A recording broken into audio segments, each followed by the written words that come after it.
I journeyed to Iceland for two things, a break from life and to see the Northern Lights.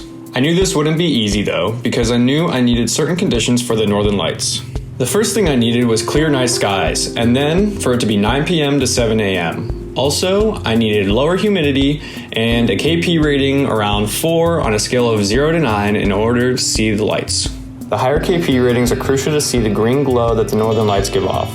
Other seasonal things I had to watch out for in the winter were Iceland closes all their F-roads, which are roads that cross over rivers to get into the highlands, and that only allowed me to travel on the ring road. Also in the winter, it's 20 to 50 degrees with 40 plus mile per hour winds almost daily.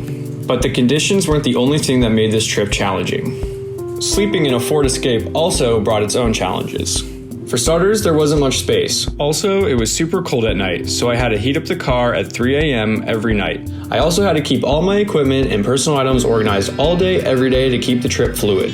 But I didn't want any challenge to stop me from finding myself more in the Northern Lights. The first time I had seen an image of Iceland was from a National Geographic article. It inspired me to want to go there one day to see it for myself. A couple years later, I booked my ticket and trusted myself to complete this solo journey. The Northern Lights are a spectacle some photographers aim to see in their lives. For me, this was the perfect time to accomplish this lifelong goal. I wanted to make the younger version of myself proud. I wanted to accomplish something people spend their lives chasing. But most importantly, I wanted to not only capture a digital photograph, but take in this phenomenon. After a 6-hour drive from the Miva region, I arrived in the Snæfellsnes Peninsula to photograph the mountain Kirkjufell and the mountain's waterfall Kirkjufellfoss.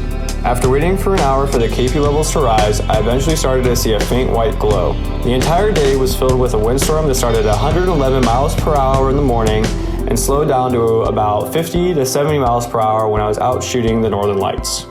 I wouldn't get the image though if I didn't stay patient for the 2 hours trying to chase this one perfect sharp image.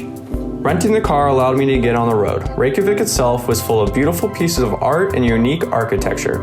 In such a diverse place, it made it easy to experience the ethnic foods and to really take in all that Iceland had to offer.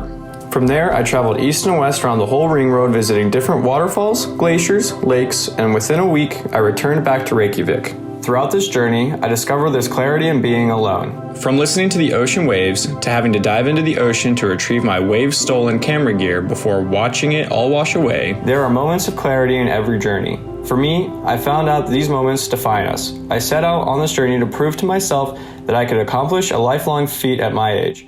I walked away from this country with the photos I wanted, the experience, and the confidence within myself.